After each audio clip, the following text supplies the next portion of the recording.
caneta e o código, os riscos e fascínios da produção literária com a inteligência artificial. Olá, amigos do Palafita Podcast. Hoje vamos entrar numa encruzilhada fascinante e talvez perturbadora. Já pensou em um livro premiado escrito por inteligência artificial? E se você, leitor ou escritor, não conseguir mais distinguir a pena da programação? No episódio de hoje, a gente se pergunta: quem está escrevendo a literatura do futuro e a que custo? Para isso, para conversarmos sobre esse tema, nós estamos recebendo aqui a Miriam Moraes, que é bacharel em Teologia pela FATADES, licenciada em Letras pela Unip, graduada em Pedagogia pela Unifesp, jornalista gráfico, diagramadora com registro DRT, escritora personal writing e ghostwriting e mãe atípica, né? Um detalhezinho que em algum momento nós vamos conversar. Seja bem-vindo ao Palafitas Podcast, Miriam Moraes. Que satisfação! Muito obrigada pelo convite, Adalberto. É uma satisfação enorme estar aqui participando dessa iniciativa tão prazerosa, eu posso dizer, né? Porque quando nós sentamos para discutir algum assunto, é sempre muito gratificante. Muito legal a sua presença, Miriam. Nós nos conhecemos há muito tempo. O mercado em que você está inserida, a sua profissão é um negócio fascinante. No entanto, nós estamos vivendo um período de transformação, como sempre no mundo, né? De transformação, com a chegada e a popularização da inteligência artificial. O tema principal foi uma notícia que a gente viu do Prêmio Cotter, lá em Curitiba, que recebeu 900 inscrições de trabalhos, e desses 940 tinha o uso evidente da inteligência artificial no seu todo, e outros tantos com o apoio ou aporte da inteligência artificial. E aí nós convidamos você para que a gente pudesse conversar sobre esse tema tão interessante. Mais uma vez, muito obrigado por ter atendido o convite do Palafitas Podcast. Eu que agradeço. O que você achou do cancelamento do Prêmio Cotter por causa das obras criadas por IA? Primeiro eu quero falar sobre a IA, né? Rapidinho. A IA é um fato já está aí, já está acontecendo, né? E não tem como fugir. Ela é uma ferramenta que ela vai ser usada, tanto em várias áreas, como também no mercado editorial. E o cancelamento do prêmio, ele é um importante marco dentro do mercado editorial, porque começa a ser sinalizado de que as pessoas estão começando a ficar atentas para o uso da IA na questão literária. Que altera a essência. Altera, depende, isso a gente pode falar um pouquinho mais à frente, né? Depende. E também esse cancelamento, ele expôs algumas lacunas na regulamentação. Eu acho que seria importante, por exemplo, já que a IA existe, é fato, e já está sendo usada de diversas maneiras, tem uma regulamentação para os trabalhos que forem apresentados, que seja já denominado que é feito com IA, com suporte de IA, precisa dessa igual os transgênios, nos alimentos. Sim, isso, tem que ter essa regulamentação, como também a regulamentação punitiva de quem apresentar um texto como autoral, mas com o uso da IA, sim, serem punidos. Lógico que tem que ter informação prévia de que não vai poder concorrer sem especificar esse detalhe. Que é importantíssimo. Então eu acho assim que foi realmente importante, porque essa questão que é levantada acaba sendo uma questão de confiança do público leitor, dentro do mercado editorial e dos próprios autores. Miriam, você conseguiria identificar um texto gerado por uma máquina? Olha, Adalberto, o que eu posso dizer para você é que hoje o trabalho da IA ele é muito perfeito, né? Perfeito. Assim, um leitor comum, ele vai ler e não vai identificar que é IA. Mas assim, no meu caso, que eu já estou desde os anos 90 trabalhando nessa linha editorial, eu consigo identificar, né, o texto gerado por IA e por um autor a partir da seguinte premissa, a partir do conhecimento do autor. conhecimento do autor, mas a partir do estilo, você conheceu o autor, fazer um briefing com ele. Sim. Eu vejo o estilo. Que é o conhecimento dele. Então, vejo o estilo literário dele, o perfil dele, e aí sim eu vou identificar. E também, assim, se tiver muitas palavras técnicas, né? Porque o autor mesmo que escreve um livro, ele acaba usando algo da experiência dele, do dia a dia dele, e do própria fala, a linguagem dele, a linguagem oral. Então você consegue, no meu caso, ter trabalho, identificar, profissionalmente identificar. Sim. Eu sou escritor, eu tenho um livro publicado, que é o livro de poesia Azul da Cor do Mar, isso é um livro físico, é de uma sequência de 7 livros, o Azul da Cor do Mar, Vermelho da Cor do Amor, Amarelo da Cor do Girassol, e aí por aí vai, são 7 livros, né, dentro de um conjunto. Eu escrevi esse livro aqui em 2012 e por isso que esse tema me chamou muita atenção. Eu tenho uma linha de escrita que, óbvio, é uma evolução com o tempo, porque a gente vai enriquecendo o nosso vocabulário, né? A nossa forma de conseguir sintetizar em palavras as ideias que surgem no nosso entendimento. Quero aproveitar e dar de presente para você muito obrigada. O livro Azul da Cor do Mar. Eu estou esperando os próximos. Os próximos transformá-lo em físico, né? Eles são em PDF, mas transformá-lo em físico também. Então, o que você disse existe realmente a possibilidade de você identificar, mas se você não conhece, exemplo, se você tem ali Mário Quintana, Drummond, né? Você tem Machado de Assis, você consegue falar, oxa, se eles estivessem, né, vivos e tal, tudo, eu falo, olha, não é um texto dele aqui que foi criado. No entanto, a inteligência artificial pode simular também um estilo literário, né? Pode simular, porque assim, a IA, ela tem um treinamento, né, diferenciado. Que é baseado em inglês. As pessoas não sabem disso. É baseado em dados. Então ela vai trabalhar com dados. Quando você trabalha com a IA, você vai oferecer um suporte para ela. Mesmo que ela refaça um texto de um desses autores e ela não tiver tido o suporte humano necessário, vai sair meio que, como que eu posso falar? Meio que fake, né? Meio diferente, meio falso. Meio falso. Existe diferença entre uma escrita perfeita e uma escrita autoral, Miriam? Então, como nós acabamos de comentar aqui, a escrita perfeita, ela é aquela escrita correta gramaticalmente, ela é coesa, ela é bem fluida, né? E ela é concisa. Isso é o que a IA acaba trabalhando, de uma certa forma. Mas a escrita autoral, ela está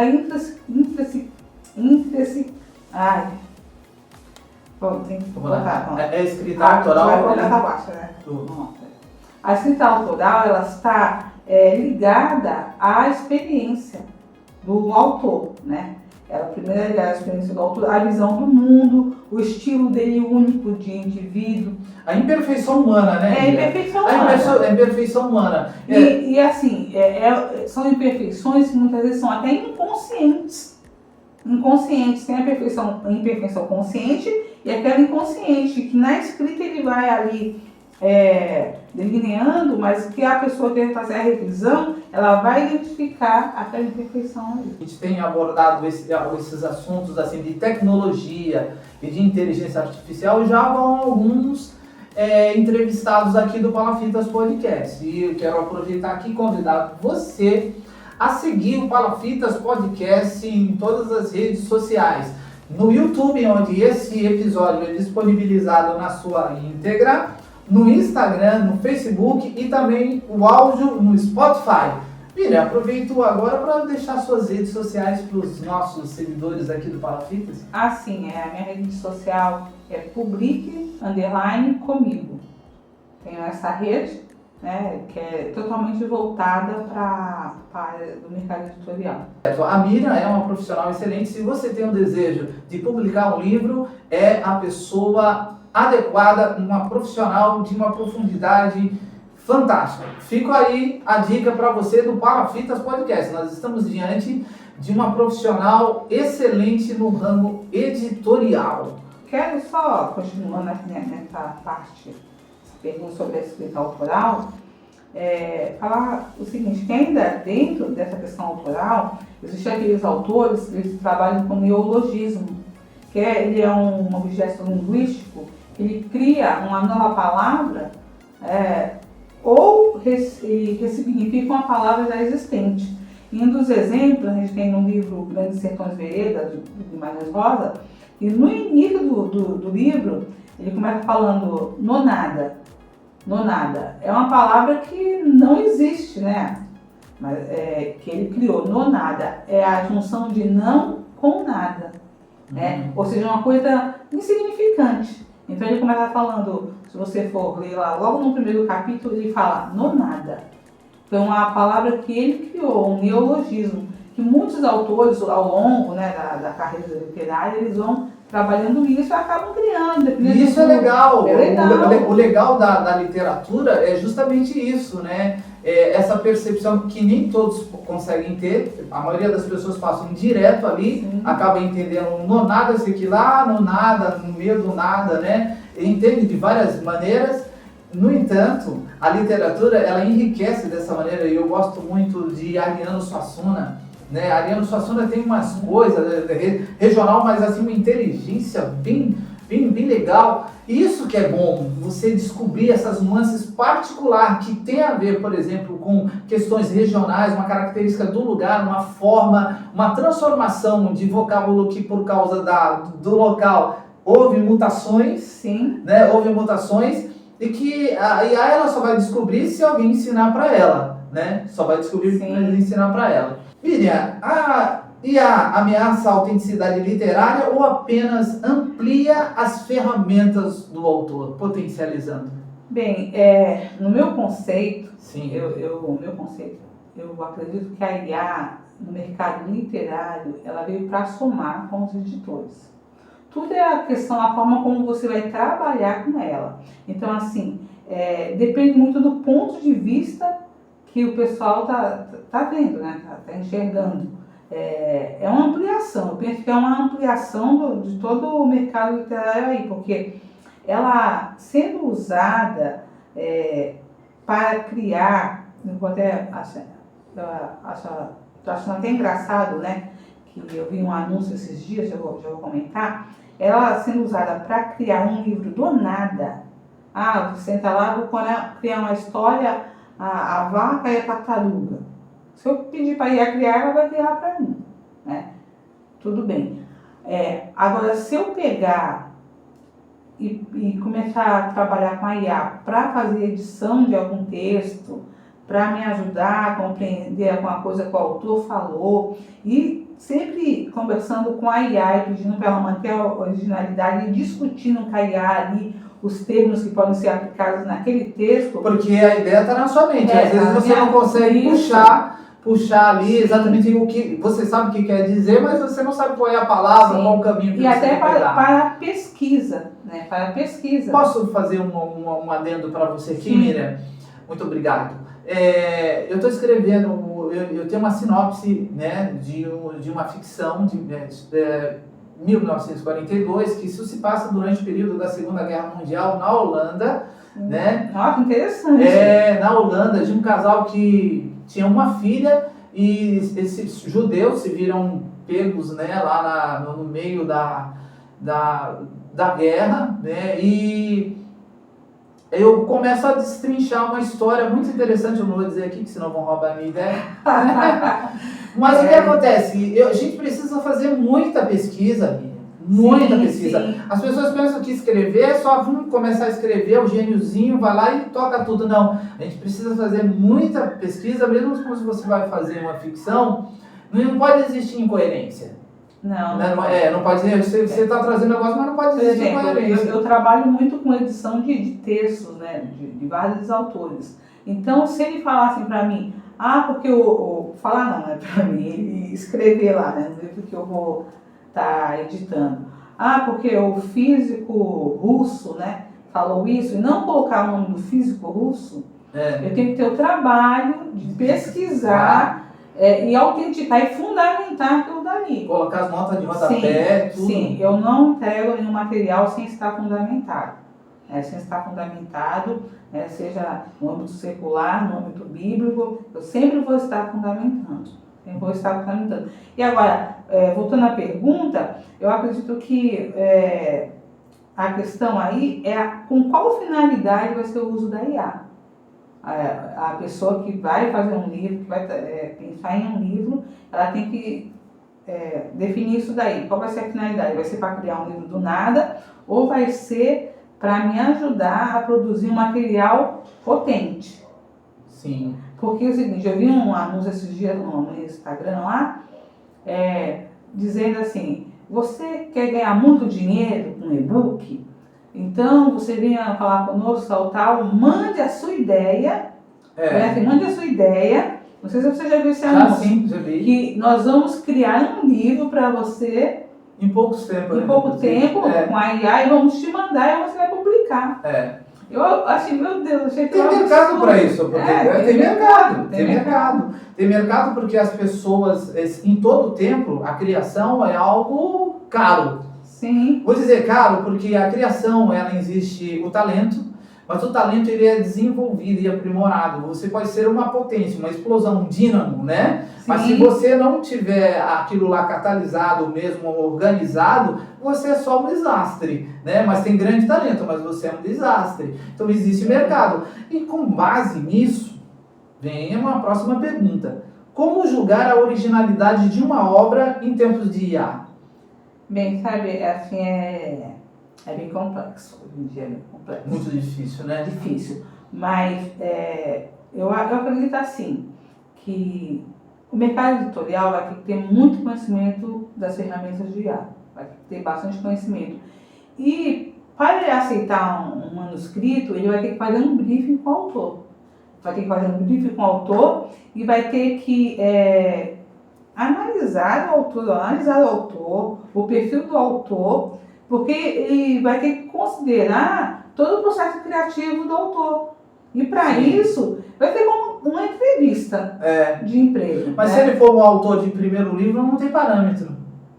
Mas tem como você aplicar testes, técnica, para ver qual que é a linha dele autoral. Eu acho muito interessante também, não tem como, por exemplo, eu tenho 7 livros de poesia, eu estou escrevendo 2 romances e eu estou na gaveta aí esse livro de ficção, né? Quem lê as minhas poesias, né, foi uma evolução. Esse livro aqui são poesias quando eu tinha 17 anos. A escrita, embora tenha alguma coisa que tem um pouco mais de profundidade, tem algumas coisas que é muito básicas, né? São coisas assim mais simples, tal, tudo porque era um processo de formação. Hoje eu já estou com 55, né? Então a minha forma de escrever já melhorou bastante em função da riqueza que se traz com o passar do tempo.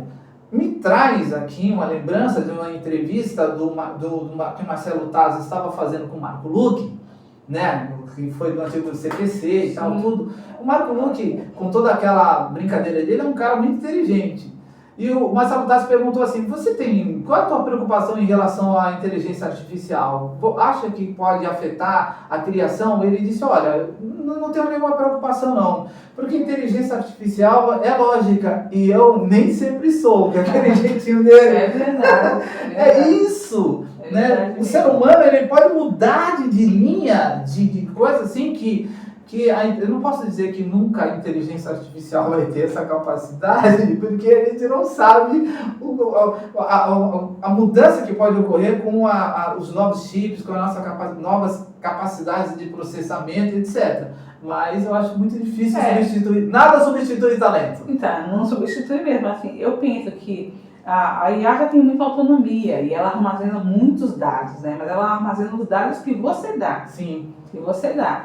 Então, não tem como ela começar a se rebelar, né?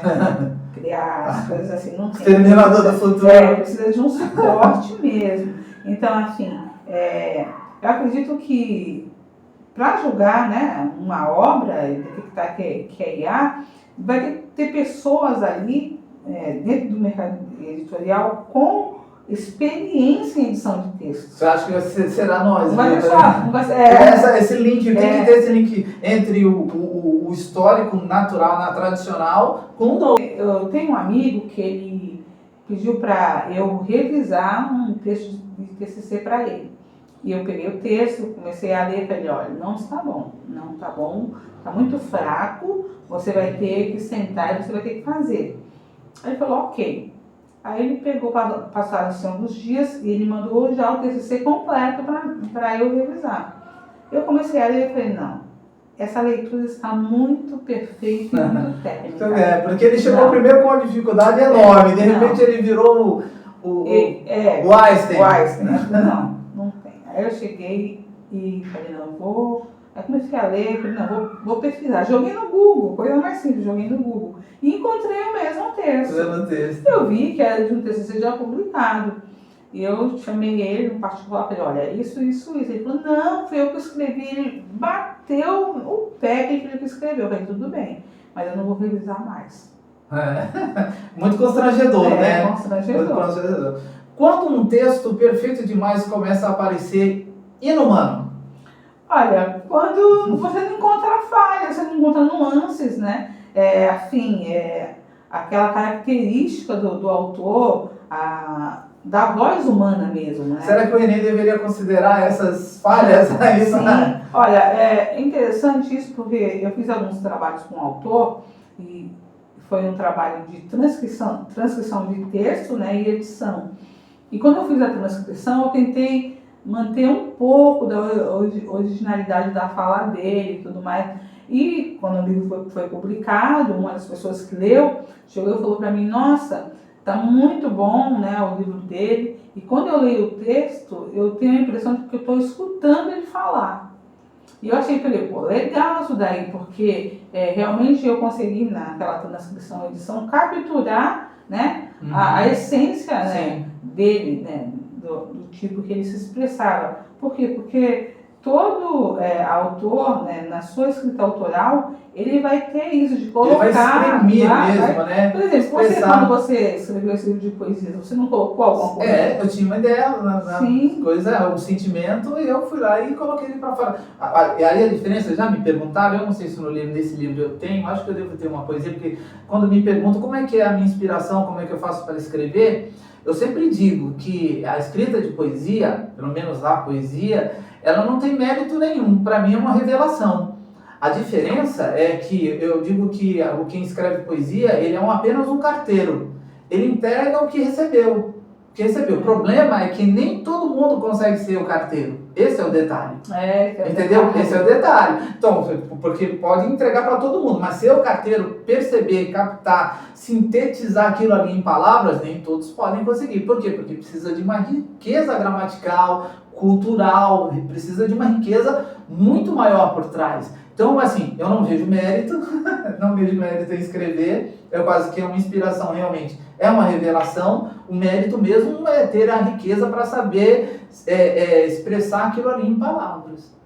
A IA empobrece a criação com padrões previsíveis ou democratiza o acesso à escrita? Aí eu vejo assim como uma balança, existe uma balança, né, entre o consumidor de literatura e aquele que produz, uma balança. Sim, eu acho que ambos os cenários são possíveis, né? Como eu já falei, se você usar a IA como gerador principal do texto, né?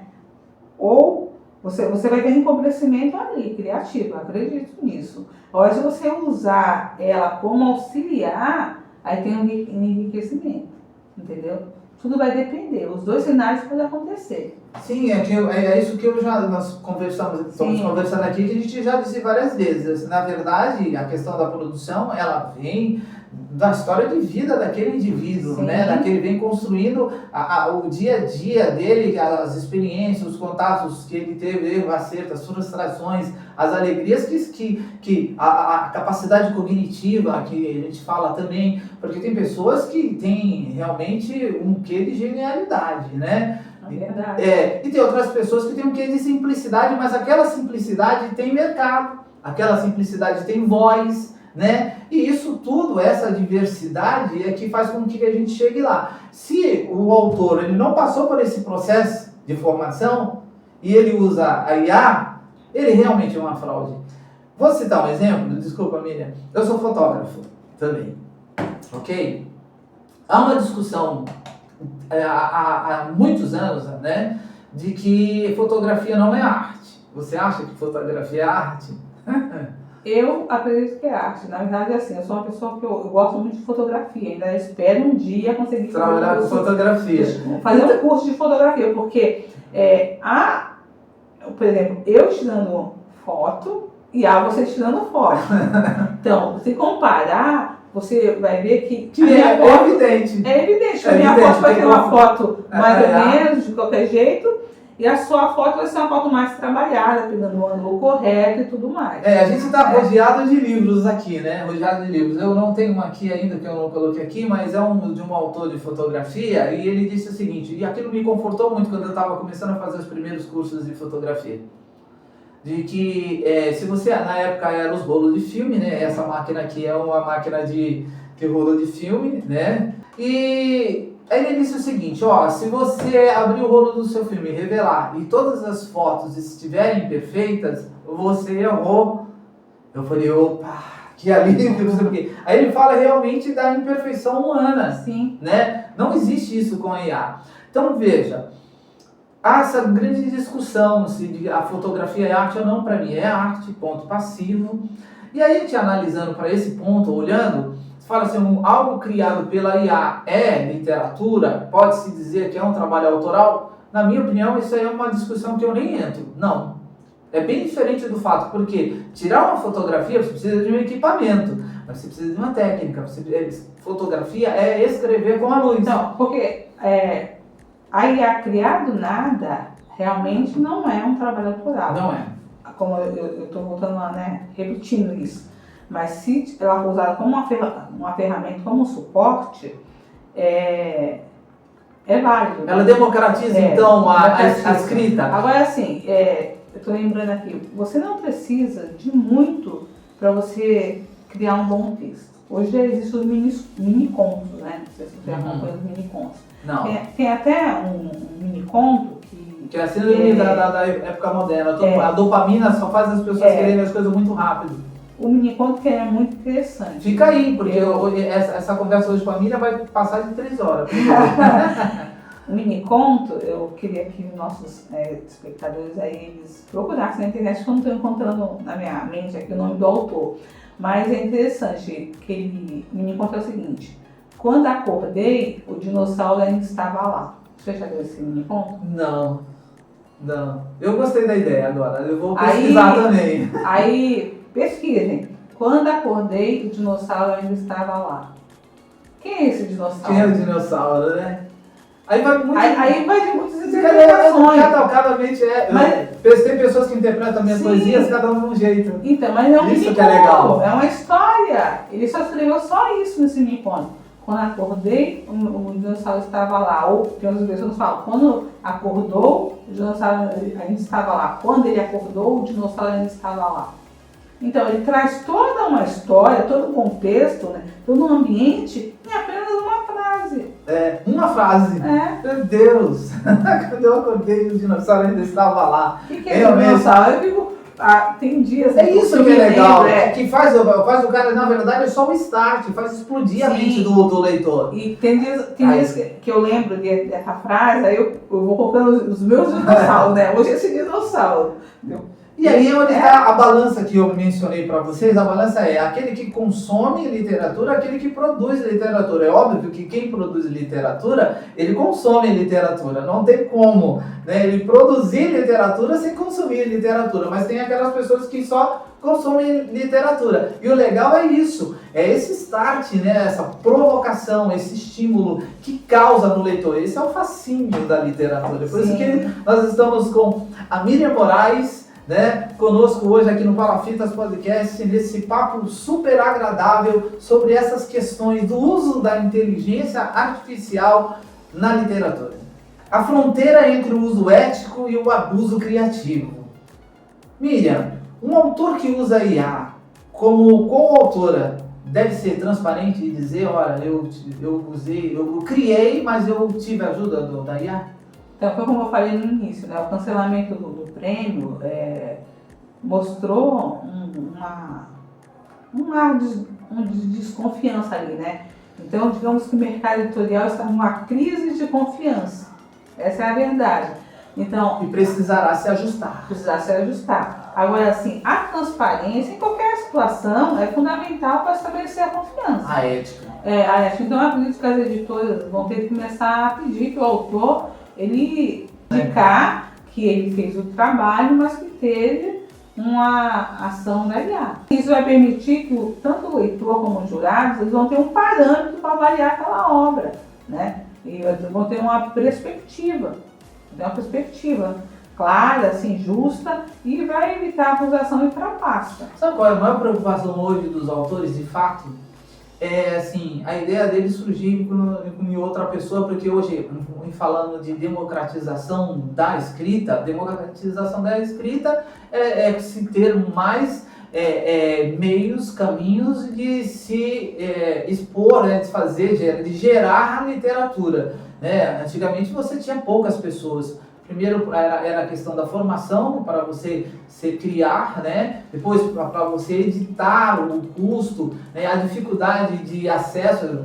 Antes era só as livrarias, né? Sim. As livrarias e tal, tudo. Aí com o surgimento da internet, dessas coisas, tudo se tornou muito mais rápido. Hoje, a abertura da criação, então, que é a distribuição. O investimento na produção de um livro ainda é muito alto dentro do Brasil. Por isso que a gente desiste e vai para o PDF e para o YouTube. E o retorno desse investimento, muitas vezes, mas eu não abro mão. Assim, eu também não abro mão. Eu trabalho, né, com a impressão de livros físicos, eu prefiro, né, esse tipo de trabalho, mas também tem o e-book agora. O e-book, as plataformas, a Amazon, né, e assim por diante. São muito predadores, eles cobram muito, elevam boa parte do valor de ganho. O cara é o autor, eles levam 70% no mínimo, e 30% fica para o autor. Não concordo com isso, mas, né, onde está a linha entre revisar com IA e escrever com IA, Miriam Moraes? Como eu já disse, é uma linha muito tênue, né?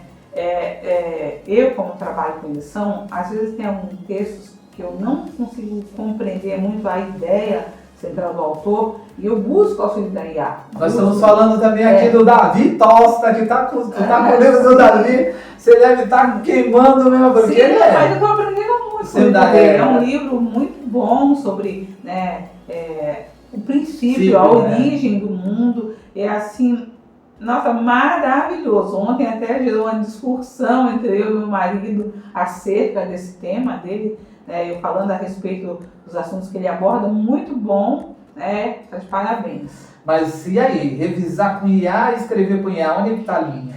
Porque revisar com IA, você pode revisar a questão ortográfica, tempo verbal, e assim por diante. Pontuação, porque o português te permite isso, né? Permite. O português ele te permite, mas uma variação muito grande. Você pode organizar frases, tudo mais, mas você tem que manter o controle sobre a IA. Eu comecei a trabalhar, né, na informática muitos anos atrás, na época de... Meu primeiro contato foi em 89, um equipamento que nem existe mais, que é a Forma Composer. Nós usávamos uns disquetes desse tamanho. Os disquetes 516, enorme, né? Então o fininho não podia dobrar, eu não sei se você se lembra, guarda aí o teu pensamento. Não sei se você se lembra, mas você foi a primeira pessoa que me deu os discos de instalação de 3 1/4 de um Office. De um Office. Eu não lembro. Aí quando eu vi era interface gráfica. Então, porque a gente é anterior, eu entrevistei a minha filha agora recentemente, né? Não sei se o episódio veio antes ou depois do seu, mas eu lembrei disso daí. Eu sou anterior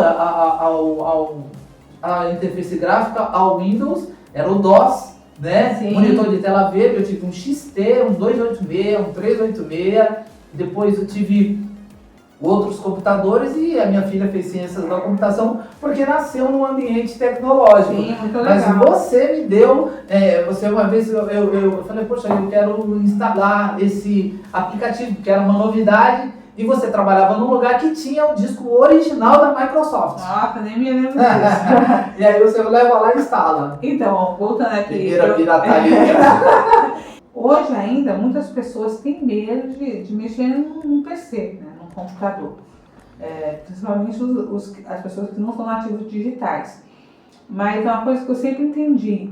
Eu sou a pessoa que vou dominar esse equipamento. A minha filha falou isso nessa última entrevista. Exatamente Eu o que vou você dominar. falou. Assim, na verdade, a tecnologia está aí para a gente dominar. Sim, e no caso da IA, Ela é professora de robótica. Poxa, muito legal. Agora, no caso da IA, eu falo por experiência própria dos meus dia a dia. Que quando eu vou conversar com a IA e mandar um texto para ela, uma coisa, eu falo assim para ela, mantenha a originalidade. E ela vai lá, transcreve, mantém a originalidade, mas se ela escreve uma frase diferente, eu pergunto, essa frase aqui estava no texto? Não, fui eu que criei. Eu falei, eu não falei para você criar essa frase, pode voltar. Aí ela refaz de novo. Inclusive, eu já fiz isso já com a IA, eu já fiz um teste. Eu até acho engraçado que a gente tem um relacionamento muito legal, eu e a IA. Quem não tem, né? E ela... A gente não pode esquecer que ela é IA. Às vezes ela fala pra mim, você é muito detalhista, você observa vários pontos que estão ajudando o meu treinamento. Sim, é claro, ela vai se adaptando. Sim. Eu coloquei agora essa semana, existe um número que você pode criar um novo contato com o código dos Estados Unidos e aquele número, e você coloca no teu WhatsApp o ChatGPT. E aí você usa lá o ChatGPT direto como uma conversa ali no WhatsApp. Meu amigo, é muito bom, né? Facilitador demais. Miriam. E voltando, eu não falei sobre escrever com IA, né? Escrever com IA, eu falei sobre revisar. Sim. Escrever com IA é quando você pode dar uma ideia para ela, como aquele anúncio que eu falei para você, e dali ela vai criar um texto, né? Se você tem alguma IA aí que quer fazer um teste, faça um teste em casa aí, ela vai criar um texto que você pode pegar aquele texto, refinar o texto, acrescentar umas coisas, mas a base foi... É sua? Não, a base é da IA. É da IA. Eu vou pegar e vou refinar, vou acrescentar. Mas a base é dela. Agora, eu dei a ideia. É um processo criativo, é um estático do teu processo criativo. Aí, assim, essa diferença, ela é complicada. Ela é muito complicada, mas ela precisa ser conversada, né? Sim. E se um poema gerado por IA emocionar alguém, ele perde o valor por ser feito por uma máquina? Aí que tá, né? Eu acho que não perde. Eu penso que não perde. Por quê? Porque a arte, você acabou de perguntar sobre a fotografia. Né? Porque, na verdade, a IA é um compilado de criações humanas. Sim. Ela pode...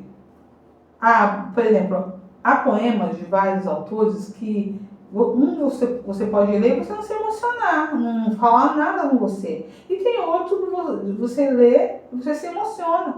Né? E o que você leu, eu vou ler e vou me emocionar. Mas o que você se emocionou, eu não vou me emocionar. Então, isso é muito subjetivo, assim, e vai muito da pessoa. Então, pode acontecer da IA criar um poema que cause comoção em algumas pessoas e não cause em outras. Mas não é por isso que não deixa de ser válido. É uma coisa, uma pintura que você vê. Quem garante, né, que todas as pinturas, né, vai eu aqui dando polêmica, que foram escritas ou foram pintadas pela pessoa que está dizendo ali que foi pintada.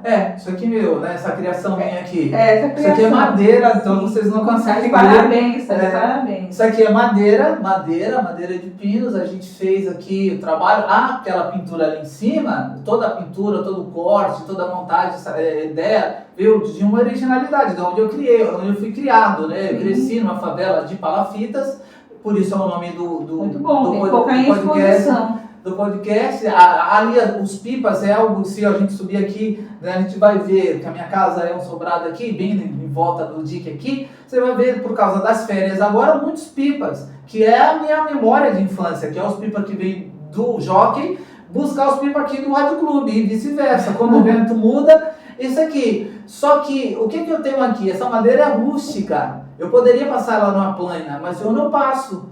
Não passou por quê? Porque eu quero essa imperfeição. Essa Sim. imperfeição. Essa Lógico. imperfeição E é humana. a imperfeição que deixa a obra com uma característica autoral De originalidade. de originalidade. De originalidade.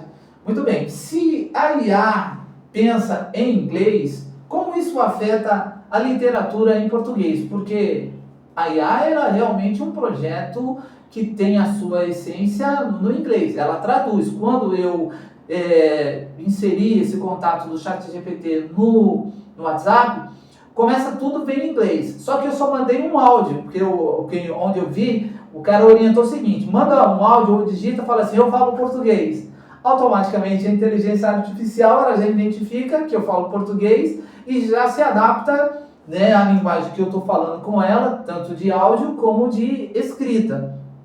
Se a IA pensa em inglês, como se isso afeta a literatura em português? Porque o português é riquíssimo. Então, afeta sim, né? Primeiro eu vou falar afeta sim, porque eu vou usar o meu exemplo. Eu tenho formação em espanhol, fiz 3 anos de espanhol. Na época, quando eu terminei tudo, eu fui fazer algumas provas, né, lá em São Paulo, né, no Colégio Miguel Cervantes, lá perto do Morumbi. E eu fiz a primeira prova, fui muito bem, né, a prova básica, recebi o diploma, veio direto da Espanha, fiquei extremamente feliz e parti para a segunda prova.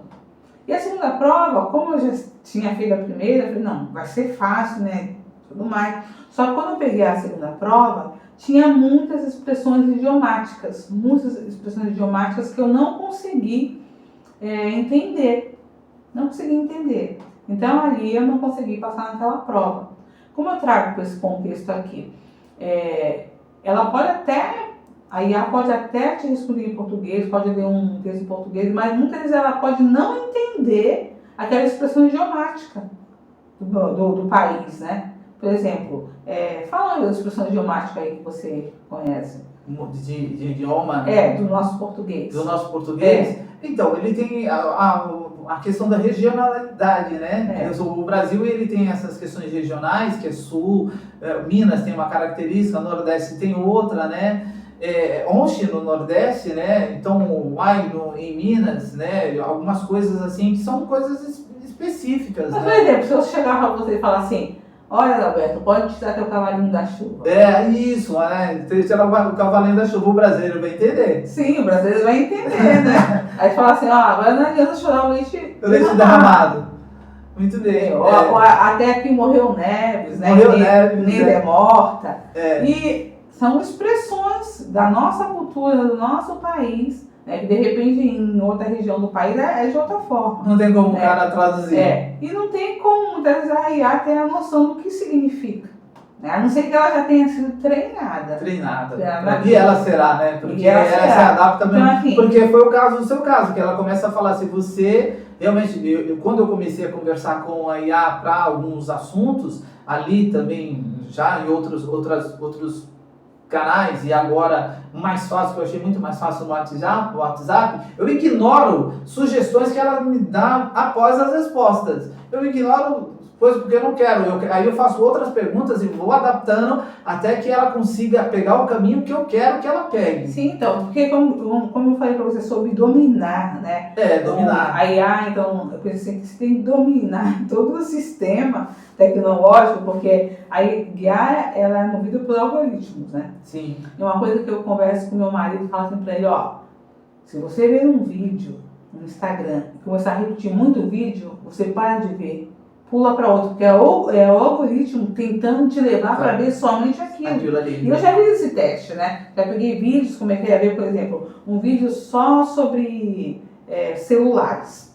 Se você parar, ver aquele vídeo todo sobre celulares, ele o algoritmo vai entender, vai dar uma sequência. Vai te dar sequência. Falar, ele precisa ver. Então, você está sendo manipulado. Você entra num tubo. Entra num tubo e ignora os outros. Sim. E aí você fica pobre. Sim, fica pobre. Você fica pobre, porque você fica condicionado e fechado numa linha só. Você não tem a diversificação. Não tem. Então, aí eu falo, mas eu não admito ser manipulada pelo algoritmo. Da mesma forma. Você é a resistência, Sarah Connor. Você é a Sarah Connor, você é a resistência. Então, a resistência é muito legal, Miriam. Miriam, eu vou dizer aqui uma coisa aos nossos seguidores aqui no Palafitas Podcast. Eu vou colocar para vocês, que não vai dar tempo de a gente fazer isso, mas eu vou colocar na edição para você aqui. Quando eu conversei com a Miriam falou assim: Roberto, você pode usar um dispositivo de segurança quando você pedir o auxílio da inteligência artificial. E assim, não mude a essência do meu texto, a originalidade do meu texto. E eu criei naquele dia uma poesia e fiz ela, criação minha, tal, tudo. Depois eu submeti essa poesia a inteligência artificial para ela melhorar, usando esse dispositivo de não alterar a sua originalidade. Ela trocou umas 8 ou 9 palavras. Eu vou colocar isso à disposição para vocês agora, aqui. Essa daqui é a que foi feita com a alteração da inteligência artificial sem mudar a originalidade.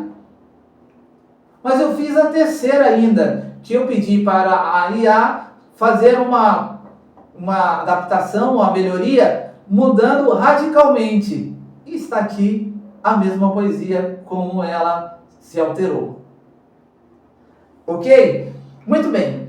Com base nisso, a IA deveria poder concorrer a prêmios literários, a favor ou contra? Olha, tudo depende, né, do que for regulamentado. Porque às vezes você vai regulamentar e você vai colocar algumas... porque a sinopse acaba sendo humana. O cara tem ideia e fala só, colocou a sinopse lá. Então, aí vai ter que ter algumas identificações. É IA, mas a sinopse é minha. Poderia haver essa concorrência, mas, por outro lado também... Eu sou contra. Por outro lado também, isso vai... vai afetar os autores mesmo de fato. O criativo. O criativo, porque eles vão se sentir desvalorizados. Serão desvalorizados mesmo. Mas assim, eu não sou contra nada assim, que possa surgir. Eu acho que você vai testar. Nesse caso eu sou. Vamos testar? Sim. Vamos ver se vai dar certo. 1 a 1 aqui no negócio. Não tem voto de Minerva, é o seu. Voto de Minerva é o seu. Eu sou contra, ela é a favor. Eu não tenho nada contra, porque eu acho que se você levar o processo criativo para a IA e a IA criar, por que não concorrer entre, né, já denominando que é texto de IA, né, pode concorrer, porque ela pode gerar textos bons, que o autor vai refinar. Então, o meu entendimento hoje sobre IA na questão da literatura, o meu entendimento é que a IA ela não inventa nada, ela simplesmente vai vasculhar a internet em textos já criados por alguém criou, né, ou juntou, e ela vai trazer ali uma melhoria em cima de algo que alguém já fez. Então, na verdade, é um plágio biônico, na minha opinião. Porque não é um plágio não, ela acrescenta ali trechos, partes de algo que alguém criou. Então, na verdade, ela acrescentou dentro, ela mesclou com o seu trabalho. É óbvio que você consegue, às vezes, de alguma maneira, o ser humano, ele é capaz de ter em épocas diferentes, vamos lá, no século passado alguém escreveu uma obra e agora, no momento contemporâneo, agora alguém vem, sem nunca ter contato com aquela obra anterior, criar algo muito semelhante, porque aí eu vejo que é realmente um resultado de um contexto, que talvez aquela pessoa também tenha vivido quase o mesmo contexto e a criatividade humana fez nascer algo muito semelhante, sem link nenhum. E aí o link você vai ver e fala, poxa, isso aqui é quase igual isso aqui, é plágio? Mas não, mas como poderia ser plágio se essa pessoa nunca teve contato? Isso pode acontecer. Então, na verdade, a inteligência artificial ela é capaz de fazer esse link com tudo aquilo que existe já produzido na internet para te auxiliar ali, mas na verdade você acaba criando algo híbrido, né? Algo que já tinha um parâmetro. Estamos presenciando, Miriam, o fim de uma era literária ou o nascimento de uma nova forma de arte? Olha, não é o fim de uma era literária. Acho que Voltamos naquela frase que nada substitui talento, né? É isso mesmo. Nada substitui talento. né? E sempre vão surgir autores que vão ter a sua essência, o seu modo, né, de escrever, o seu estilo, a sua fala autoral, as suas experiências, e vão querer colocar no papel. Hoje já se perdeu a moda de escrever no diário, né? Mas antigamente escrevia muito no diário, praticamente muitas pessoas tinham diário. Mas hoje ainda existe aqueles remanescentes que estão escrevendo e vão publicar algo que é deles mesmo. Isso existe. Por outro lado, vai existir esse mercado. Esse mercado vai existir. É uma nova arte, não vejo como arte. Eu vejo como uma ferramenta, como eu já disse aqui, que pode ser usada tanto positivamente como negativamente. Ela pode ser usada para auxiliar, como ela pode ser usada para usufruir, né? A pessoa usufruir, a pessoa utilizar, né? Utilizar como aporte. Como aporte também pode ser usada com desonestidade. Desonestidade. Miriam, fala o nome de um autor que você considera muito, que você admira.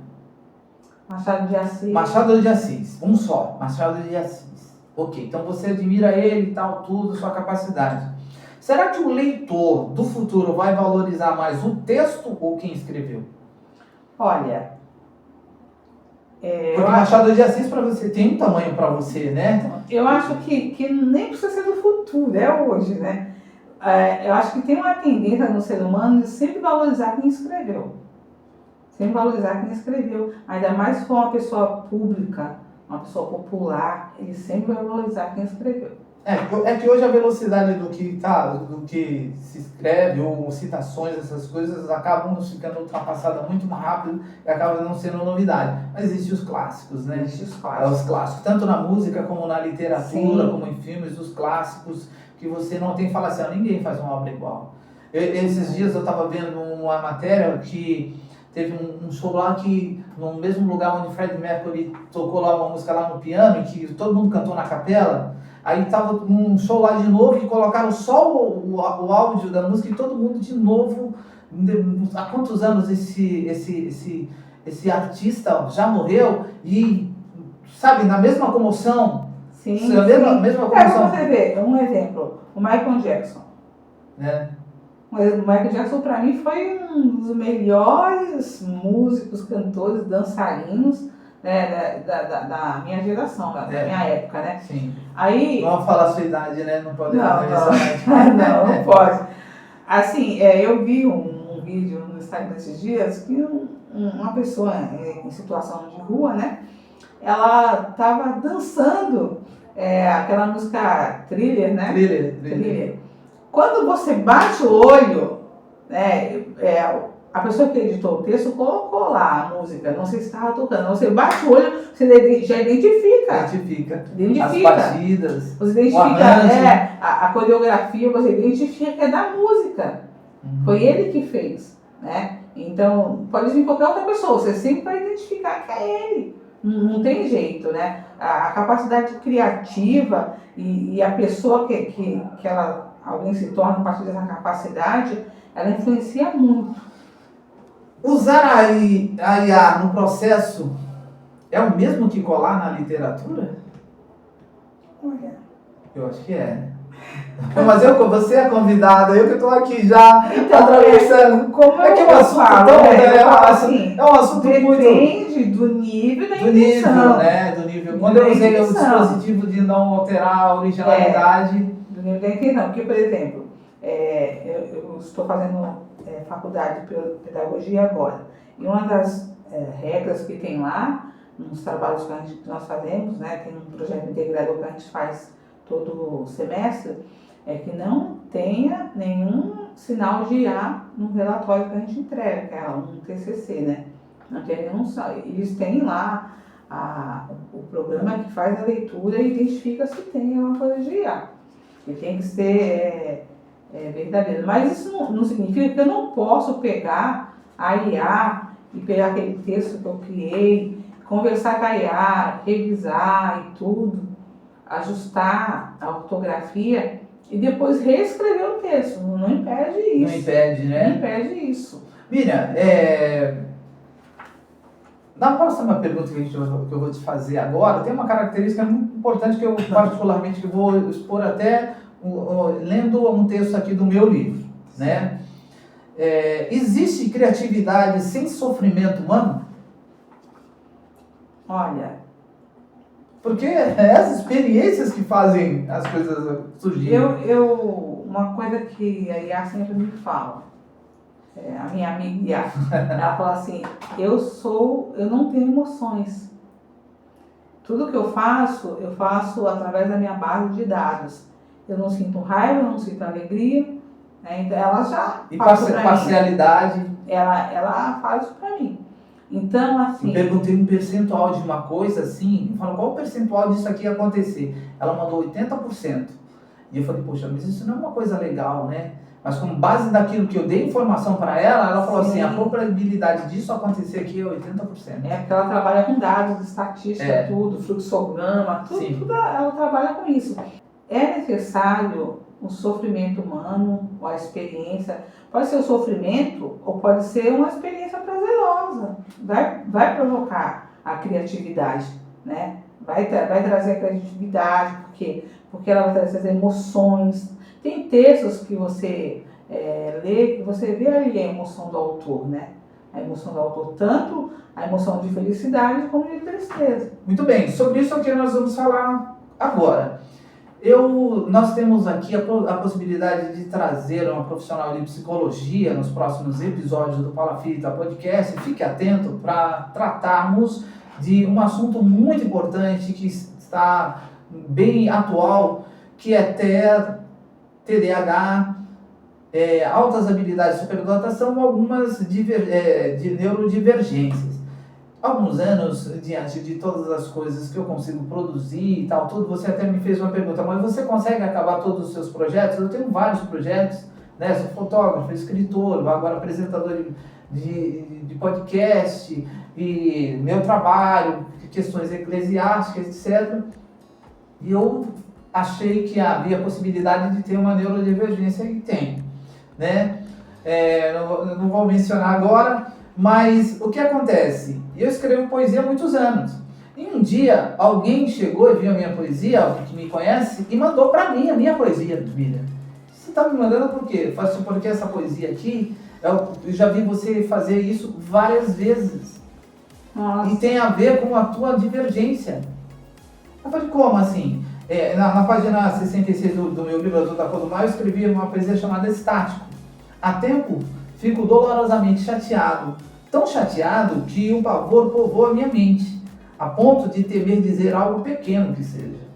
Temo que esse algo seja incompreensível a alguns, mesmo que seja justo. Então calo. Calado, mergulho no imperdoável breu do silêncio, e lá, aninhado, deixo ser exprimido. Lentamente flui em dores o que me chateia. Por entre brecha aberta vai-se o que me chateia. Seria suportável e medicinal se não fosse o fato de que volto dessa pugna abraçado com uma perda fatal de um percentual de inocência. A cada insulto inevitável deixo de ser menino feliz, não tão mais inocente. Temo por transformar-me num ser que jamais em pesadelo algum desejei ser. Estático. Sou muito elétrico e tal, tudo. E é um pavor para mim ser estático. E o que acontece? Tem momentos que eu sou assim, eu vou lá e me fecho, fico isolado, vou pro meu canto, não quero me relacionar. Não é que eu fico um eremita, né? Mas eu vou pro meu cantinho. Por quê? Porque estar com pessoas numa velocidade diferente me irrita. Entendi. Me irrita. Então eu não sabia por quê. Não sabia por quê. Aí foi quando, na pesquisa dessa neurodivergência... Aí você teve essa compreensão. Sim, e eu escrevi isso aqui há muitos anos atrás. Aí a pessoa está vendo, isso aqui já era uma reação. Por isso que eu perguntei. O sofrimento humano que faz ser a criatividade. Por eu sofrer isso, eu escrevi essa poesia. Porque assim, a IA ela vai trabalhar a criatividade com padrões que ela já tem. Ela pode criar do nada? Do nada, não, porque ela foi treinada, ela recebeu dados, recebeu informações, ela não tem como criar do nada. Não tem. Ela sempre vai precisar de alguma informação. Você pode fazer uma pergunta para ela para criar. Vai criar um texto sobre o sol. Ela vai criar aquele texto, mas ela já tem informações lá na base de dados dela, né, que ela vai utilizar para poder gerar aquele texto. Miriam, aí ela vai matar a literatura ou ela vai expandir a literatura, fazer com que as pessoas se interessem mais? Porque é uma briga. Não sei se você já viu uma pesquisa que disse que o paraguaio lê mais do que o brasileiro em quantidade de livros por ano, e agora com essa mudança de não ler livro físico, esse percentual mudou, não tem... Olha, eu acho que na verdade todo mundo lê mais que os brasileiros. Todo mundo lê mais que os brasileiros, só lê aquilo que quer, né? É, aquilo que quer, porque assim... As novelas, né? Hoje o Instagram, o TikTok né? Tá matando o desejo das matando. Pessoas lerem mesmo. Sim, com até mais tempo. Sim, o próprio celular, né, já está tirando essa habilidade de leitura. Você vê que nas séries iniciais as crianças já têm dificuldade de alfabetização de leitura. Por quê? Porque dentro de casa, do convívio familiar, ninguém lê. Como você disse, eu sou mãe atípica, né? Sim. E o seu filho, ele tem transtorno do espectro autista do suporte 1. Suporte 1 não, suporte 2. Suporte 2. Suporte 2. E é uma das coisas que eu sempre fiz com ele, desde quando ele era menor, tinha 3 anos, era ler para ele. Ele se interessava, tanto que com 4, 5 anos ele começou a ler, se alfabetizou praticamente sozinho. Mas eu conversando com uma das mães atípicas, ela falou para mim, meu filho não sabe às vezes, meu filho não lê, tal. Aí eu perguntei para ela, mas você senta, você lê historinhas para ele? Ela falou assim, não. Aí eu falei, bem, então ele nunca vai se interessar, né? E da mesma forma assim, se isso é cultural. Sim, que é o que ocorreu aqui em casa. Eu tenho 3 filhos, 3 netos, né? A minha filha, que é professora, ela come livros. A casa dela tem mais livro do que outra coisa, né? O meu filho caçula, eu tenho que açoitá-lo para ele, ler um livro. E aí eu quero fazer uma prova dos 9 depois lá, um resumo. Rapaz, que briga para ele me dar retorno. Entendeu? Já os meus netos ficaram muito interessados porque sempre viram o avô escrevendo, produzindo e tal, tudo. Aí já puxou um pouquinho mais. Então eu acho que essa questão da matar ou expandir não compete a IA, entendeu? Compete a questão cultural do país, né, da região, da própria família. A própria família, quando meu filho era menor, meu marido ia lá, tinha uma cabaninha, entrava dentro dele lá, da cabaninha, lia para ele vários livros. E aí nós estamos falando de uma situação desafiadora, desconhecida, né? Que precisava sair fora do padrão para poder ter um efeito, né? Para poder atingir lá o ponto mesmo. Sim, porque hoje em dia, para você ver, cada habitante de uma casa, cada morador tem um celular. Sim. Tem um celular. Então, aí fica o pai não come com o celular, a mãe não come com o celular, a criança... E não interage. Além de interagir, não fazem leituras, né? E ainda tem a questão dos hormônios do prazer, especificamente da dopamina. A dopamina o nosso organismo, e eu quero explicar aqui para os nossos seguidores aqui do Palafitas Podcast. O nosso organismo, ele funciona com tudo em modo econômico, grava isso. Por quê? Porque a gente tem uma longevidade. Então ele vai funcionar a maioria das coisas em modo econômico. A produção de dopamina é a mesma coisa. E antes se imaginava que a dopamina se restringia apenas à parte neural, né? Só que descobriu que assim, ela é produzida lá, mas ela se espalha através das células pelo corpo inteiro. Então se você sente luxúria, o teu fígado, o teu coração, o teu baço também sente. Se você sente alegria, todas as partes do teu corpo também sente. Eu vi uma entrevista recente da Bárbara Gância, ela disse assim, ela disse assim, olha, eu sou alcoólatra. E ela explicou uma coisa que eu não sabia. Por a dopamina ser produzida em modo econômico, então o organismo ela tem uma quantidade de produção de dopamina. E várias coisas fazem produzir dopamina, né? Vários estímulos aí que fazem com que o ser humano produza dopamina. Eu, por exemplo, gosto de trabalhar, né? Então, o trabalho, para mim, a produção, faz produzir a dopamina, ok? Então, vamos lá. Cada um tem o seu jeito de produzir dopamina. O que o ser humano faz? O ser humano, ele estimula a produção de dopamina com fatores externos. bebida, droga, e você Sim. vai. O organismo que sabe o quanto ele precisa, ele que trabalha com modo econômico, o que é que ele começa a fazer? Ele começa a limitar a produção da dopamina. Sim. Então o ser humano ele passa não mais a produzir a dopamina no seu organismo, ele precisa de estímulo externo. Aí é onde o negócio dele engola, né? O negócio dele engola mesmo, fica ruim. Por quê? Porque a droga, eu vi uma lista assim que chocolates, Sim. coisas assim que dá um percentual de produção de dopamina. Então as sinapses, né, eu explicando aqui de uma forma mais técnica, ele começa a fechar os folículos assim para ir vai impedindo a produção, né? E você perde o controle. Por que eu estou falando isso? Porque hoje a produção da dopamina é tão grande que as pessoas começaram a ter essa resistência. Então sempre vai querer mais. E aí os vícios tomam conta. Sim. Um deles é o celular. Sim, O celular, as redes sociais, faz com que as pessoas fiquem viciadas. E aí entra nessa questão da autenticidade vezes padronização. O que a nova geração prefere? Olha, é bem complicado, porque assim, a padronização, ela oferece conforto, né? Conforto, a previsibilidade, né? É um padrão, né? Então, aquelas vozes ali, tudo bem pautada, assim, né? Bem pautada. A autenticidade não, ela é imprevisível. O resultado está nessa questão da visualização desses vídeos, do nosso canal, do Palafitas. Quando a gente trata aqui de cultura, é muito difícil a gente conseguir seguidores, conseguir visualizações, likes, e por falar nisso, siga o canal do Palafitas Podcast, @Palafitas Podcast. É difícil, mas se aqui eu trouxesse um assunto besta, mais polêmico, eu poderia. Eu vi um outro dia que eu não acreditei. O cara começou lá num país lá no leste europeu, porque não sei aonde, ele com uma barriga grande começou a balançar, fez um vídeo balançando a barriga. Tu acredita que o cara ficou rico balançando a barriga? Então acho que eu vou balançar a barriga aqui apresentando o podcast, Miriam. Meu Deus do céu. Então a padronização, né, eu ainda fico com a autenticidade. Eu também fico com a autenticidade. Eu gosto muito da imprevisibilidade, eu gosto muito da obra-prima. Da obra-prima, de desafios, nada muito comum. Até eu li uma frase que, poxa, essa frase é minha, né? Que a pessoa fala assim: eu gosto do impossível, porque lá é menos concorrido. Menos concorrido, realmente, a exclusividade, né?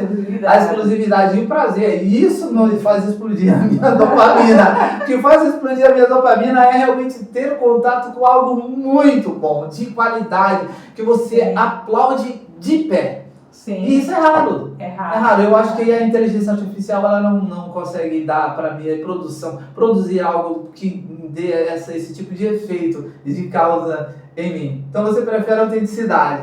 Sim. Existe uma linha tênue entre aperfeiçoar e falsificar? Sim, também, sim, né? É bem crucial, né? Aperfeiçoar, né? Eu pegar esse quadro teu aqui e falar, olha... Mas esse aqui é um aperfeiçoamento, viu? Eu acho que quero confessar. Eu quero confessar, porque eu quero confessar, essa aqui é a minha primeira. Eu tenho outras obras também de palafita do Estúdio 2, e algo aqui também na nossa antessala. Eu já estou preparando mais outros trabalhos autorais, a gente vai fazer uma exposição mais para frente. Mas o que me chamou a atenção é que um dia eu vi um autor que ele fez um quadro desse, bem semelhante, das casas da palafita. E eu perguntei para ele quanto ele cobraria para fazer um para mim. Ele falou um valor, eu falei, é justo, vale, mas eu sei que eu tenho capacidade de produzir. Perguntei para ele, eu posso produzir? Você me autoriza a produzir algo semelhante? Ele falou, não, poxa, fica à vontade. E aí eu reproduzi. É um pouco semelhante com o dele, mas diferente com as minhas características. Então, quando ela falou para você, aperfeiçoar é o que você fez. Você pegou, né, a ideia dele e aperfeiçoou com as suas características. Você conversou com ele. Sim. Se você poderia fazer, né? Agora, mas uma coisa é eu olhar, ir lá, conversar, vem aqui, converso com você, pergunto detalhe por detalhe e vou em casa e monto um igual e falo que a ideia inicial foi minha. É horrível. Entendeu? Eu já passei por isso, sabe? Já. São assim, experiências, né? Experiências. Um projeto, resumindo a história, eu passei com uma pessoa e a pessoa falou que o projeto Era dela, terrível. E ela pensou no projeto. Olha só, meu Deus do céu. Então eu acho que isso não prestaria para assumir, não, Miriam. Muito bem. Você acha que o mercado editorial está em crise de confiança? Eu acho. É? Eu acho. Eu ia dar minha opinião, mas eu não tenho a ousadia Eu acho que... com Miriam Moraes na minha frente aqui. Eu acho porque essa proliferação de obras geradas por IA, ainda mais tendo pessoas oferecendo, você manda aqui a sua frase. Nossa, que é um insulto. É um insulto, né? A criatividade, né? A produção autoral, é um insulto mesmo. Então, o mercado editorial vai precisar passar por uma reavaliação, né? Regulamentação e tudo mais. E até essa questão de premiação, né? De premiação. Premiação. Então, premiação. Vai ter que ser estabelecido transparência, novas diretrizes, tudo direitinho para poder... Minha opinião, o autor, de fato, ele não vai querer entrar para esse lado, não, sabe por quê? Porque tem a questão do orgulho. É uma gestação, é uma geração criar uma obra é é gestacionar. É fazer nascer. Agora vai falar assim, não, isso aqui não é uma criação, o próprio autor. Óbvio que tem aqueles sem escrúpulos, né? Sem escrúpulos. Você conhece a história dos escrúpulos? Não. Não? Escrúpulo, na verdade, é uma pedrinha pequenininha, eu não sabia. Ah, é? É, uma pedrinha pequenininha. Sabe quando entra uma pedra no teu sapato pequenininha e fica te incomodando? Quando os soldados romanos, eles andavam muito, o Império Romano fez muitas estradas, né? Então, o deslocamento dos soldados romanos era a pé. E eles usavam sandálias. E tinha o pessoal do Senado, o pessoal da elite, né? E quando chegavam para se discutir algumas coisas, eles viam que as pessoas andavam, os ricos andavam de carruagem, cavalo, essas coisas todas, e o pobre andava a pé. E quando entrava numa pedrinha, ficava incomodando, e aí as pessoas começaram a se referir às outras pessoas, a falar assim, você tem uma vida tão confortável que você não tem escrúpulos. Ah, entendi, boa. Entendeu? Você não tem escrúpulos, né? Então essas pessoas que não têm escrúpulos, que nada incomoda, né? Que nada incomoda, elas vão seguir, né? Com essa questão, né? De tanto faz. Ética e autoria. Quem está preparado para diferenciar? A gente conversou um pouquinho anteriormente, né? Sim. Mas vamos focar, expandir um pouquinho mais. Eu acho que é a nossa geração, a geração da transição, né? Sim. Mas até quando, né? A gente fica aqui. Não sei se você assistiu o filme Prenda-me se for capaz. Sim, claro. Eu me lembro o nome dele. Leonardo DiCaprio. Não, do cara mesmo, né? Entendi.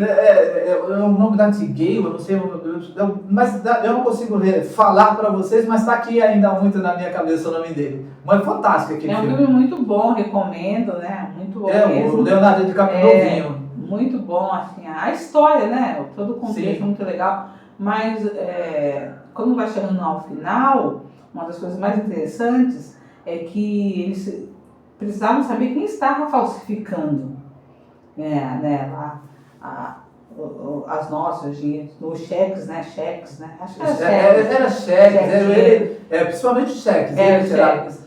E quem poderia fazer esse trabalho? Eles foram procurar o falsificador, que era o Leonardo DiCaprio, né? Quem tinha a noção como que é. Então, para você diferenciar isso, vai ter que ser alguém que tenha experiência. Que ela saiba ali, que saiba, que trabalhe com edição de texto. Então, vai ter que ser o pessoal da antiga mesmo. Ou o pessoal que foi treinado por esse pessoal da antiga. Que encontra ou similaridades ou divergências. Sim. Similaridades ou divergências. E isso aí onde uma dessas características, quando eu acabei descobrindo essa minha divergência. Eu estava uma vez em São Paulo, na feirinha da madrugada, super lotada, parecia Meca e Medina, sabe? A peregrinação dos muçulmanos, todo mundo apertadinho ali. E eu vi uma mulher ali. Estava com a minha esposa, estou passando assim, eu vi uma mulher. Não me chamou a atenção, porque estava um monte de pessoas, segui ali, andando ali no Brás e tal, tudo. Depois eu vi essa mulher de novo. No meio de uma multidão, e eu identifiquei, eu tinha visto ela uma vez no meio da multidão, na feirinha da madrugada. Depois eu vi ela num shopping, não sei aonde, eu vi ela de novo. Depois eu vi a terceira vez. Nossa! E eu identifiquei, eu já vi essa mulher 2 vezes aqui. Aí a minha esposa falou assim, mas como é que você fala assim? Eu tenho essa capacidade de fixar, de ver similaridades ou divergência no meio de alguma coisa. Então, né? eu já tenho já em textos, né, relatórios e tudo, tanto que eu trabalhei uma época na área administrativa. Eu sou muito literal também. E os relatórios financeiros que vinham para eu olhar, eu olhava e identificava várias, né, inconsistências, tanto que meu patrão pegou eu para trabalhar nessa área de revisar relatório, pegar as inconsistências e tudo mais. E quando eu trabalhei no jornal, que era jornal impresso, sempre quando a capa vinha para eu fazer o fechamento da capa, eu batia o olho, já tinha passado por todas as revisões, né, dos editores e da editora-chefe, mas quando eu batia o olho, eu falava, ó, isso daqui não tá legal, tá? Ou às vezes está faltando uma letra, algum erro, alguma coisa, eu identificava ali, né? Tanto que eles sempre pediam para identificar. Eles acabou se tornando uma característica aí, a questão de ser detalhista, sou uma pessoa muito detalhista. É muito bom. Mas isso não é precisa, bom. Para o trabalho sim, mas para as outras no coisas. geral, não é. Porque Porque você acaba enxergando coisas que outra pessoa não vê, você não pode falar. Não pode falar. E sim, quando a gente é imaturo, que às vezes acontece isso, a gente no meu caso, eu já arrumei encrenca por causa disso. Né? Por causa dessa característica, a gente acaba vendo, só que isso faz a gente sofrer por dentro, né? Aqui esse é o poema. Faz a gente sofrer por dentro, e eu não sabia, era exatamente, hoje a gente fica calado, né? Às vezes a minha esposa é um tema para o próximo podcast aqui, não perca o podcast, a gente vai falar sobre neurodivergências, né? E aí tem essa característica, a gente acaba sofrendo por dentro. Miriam, no seu currículo ali, tem 2 coisas que me chamam a atenção dentro da sua função. É o Ghostwriting e o Personal, né? Writing. Sim. Qual é a diferença? O que é cada uma? Então, Me fala do Ghost primeiro. O Ghost é assim, o Ghost é aquele... Ghost é fantasma, né? É fantasma. É aquele que ele escreve... O Wright é escritor. Escritor fantasma. Escritor fantasma. Ele escreve... todo o livro para o autor, às vezes a partir apenas de uma ideia e de um conceito, ele escreve e o nome dele não aparece. O crédito vai todo para o autor. O autor lá. Para o autor. Né? Ele pode escutar, fazer entrevistas com o autor, ouvir alguma gravação. Porque o autor tem uma ideia, mas ele não sabe elaborar. Não sabe elaborar. Então, como você tem a experiência na elaboração, o que você faz? Você pega a ideia dela e transforma no livro. Sim, ou se não, se assim for uma questão de uma biografia. A biografia, principalmente. O Ghostwriter, ele faz a biografia. Então, ele pode sentar, ouvir a pessoa gravar e tudo, e ele vai lá e escreve tudinho, e passa, e o autor que recebe o crédito. O nome dele não aparece. Agora, o outro escritor, né, que é o personal, ele vai estar auxiliando.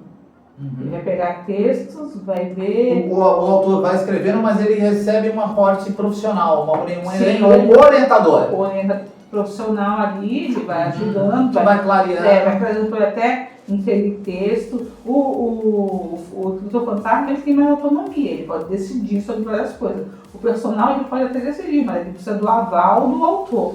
Eu vi outro dia, como a gente lê muito... E ele pode, o personal... se o autor quiser, pode acreditar o nome dele. Pode ser um opcional. Eu estava vendo algumas coisas, alguns assuntos a respeito de escrever, essas coisas todas e tal, tudo. E uma das falhas que estava sendo indicada, olha, nunca cometa esse erro em escrever. Uma delas é você sumir do nada com um personagem ou perder um link de um assunto. Né? Que você tem um episódio ali que você criou tal tudo e você não dá um fim para aquilo ali. Deixa um negócio pontas soltas, né? Na produção literária ali. E não ter aquele link, aí do nada some tal tudo. Esse é um dos erros que ocorre. Na minha opinião, a inteligência artificial ela pode ser usada para identificar dentro de uma criação sua se você deixou em algum momento uma ponta solta. né? Sumiu com um personagem, né? A inteligência artificial chega lá e fala assim, cadê o fulano? Então, você pode que perguntar, assim, uma coisa que eu prezo muito nas redações que eu faço é você trabalhar a coerência e a ponte de ligação. Eu não posso estar falando sobre o sol aqui e de repente mudar completamente assim. Mas o sorvete, o sorvete, não posso. Eu tenho que ter uma ponte de ligação para entrar naquele assunto ali. Né? O sorvete está derretendo porque está no sol. Aí sim. Aí sim. Entendi. Mas não tem como fazer isso. A IA é ferramenta ou ghostwriting? Ela pode ser os dois. A ferramenta ou ghostwriting? Não seria antiético, seria até uma ferramenta, seria uma complementação mesmo normal. Sim. Eu também estou chegando nesse bom papo que nós estamos aqui com a Miriam Moraes, profissional de literatura, ghostwriting, né, personal writing, diagramadora e formada em letras, uma coisa mesmo fantástica. Tem esse detalhe. Então, eu estou aprendendo muito com você, Miriam. Gostando, muito obrigado por ter vindo no Palafitas Podcast. Vou pedir para você falar mais uma vez as suas redes sociais para os nossos seguidores. Assim, no Instagram, @publique_comigo. Legal. Então, o ghostwriting, ela pode ser os dois. Pode ser os dois. Ela pode ser tanto um escritor fantasma como pode ser uma ferramenta. Porque como um escritor fantasma, você pode dar um título para ela, que é uma sinopse, e ela escrever todo o texto ali. O que acontece é Ou você pode lançar o texto para ela e ela te ajudar a fazer a edição. O que acontece com a IA? Aí nós temos aqui, todos esses livros aqui são porque, né, nós temos aqui livros gospel, temos esses aqui que é sobre economia.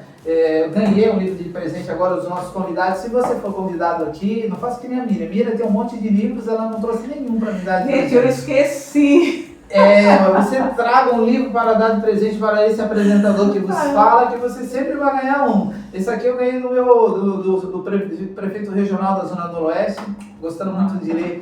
Aqui nós temos vários livros aqui e é muito legal.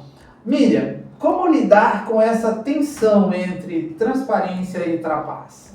Então, como eu já disse, vai ter que ser estabelecido diretrizes claras. Nós estamos num mundo que a IA é fato, né? A IA está aí, ela está em todos os celulares, em todos os computadores, você pode acessar ela de qualquer lugar do planeta, você acessar a IA. Então, tem que ter uma definição clara, tem que ter transparência, tem que ser promovido debates. O que a gente está fazendo aqui é muito legal, porque a gente está promovendo, né, um debate acerca desse tema aí. E as Porque foi um caso que sacudiu o mercado editorial, né? Esse prêmio Kotler, ele realmente cancelado, ele sacudiu, ele acendeu uma luz no mercado editorial. Até as editoras vão ter que inovar os seus aplicativos ou programas de detecção de IA, né? Ferramentas mais sofisticadas ainda para identificar o que é IA. E vai ter um foco na autoria humana, vai ter que diferenciar isso. Sabe o que chamou a atenção, Miriam? Que eram textos perfeitos demais, com brilho plástico, mas sem alma, né? Será que ainda nós sabemos, né, identificar uma criação humana? Olha, eu acredito que sim. Agora, o problema é, será que a pessoa que está lendo? Não, a pessoa que está levando aquele material produzido numa IA, ela vai ter a honestidade de dizer que fez por uma IA, ou ela vai bater o pé e falar, não fui eu que fiz. Igual o cliente, né? Para ser cliente falar, se foi eu que fiz, e aí a gente não pode dizer que não, vai fazer o quê? Vai ter que parar o detector de mentira?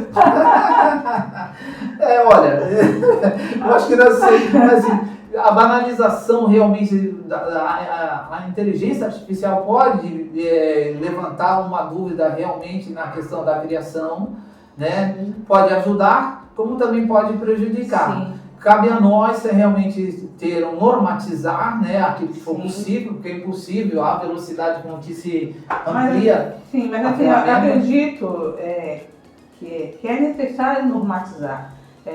Tem uma frase do filme lá do Karate Kid que Eu gosto muito de filmes, né? De ver, eu gosto muito de filmes. Quem tem essa...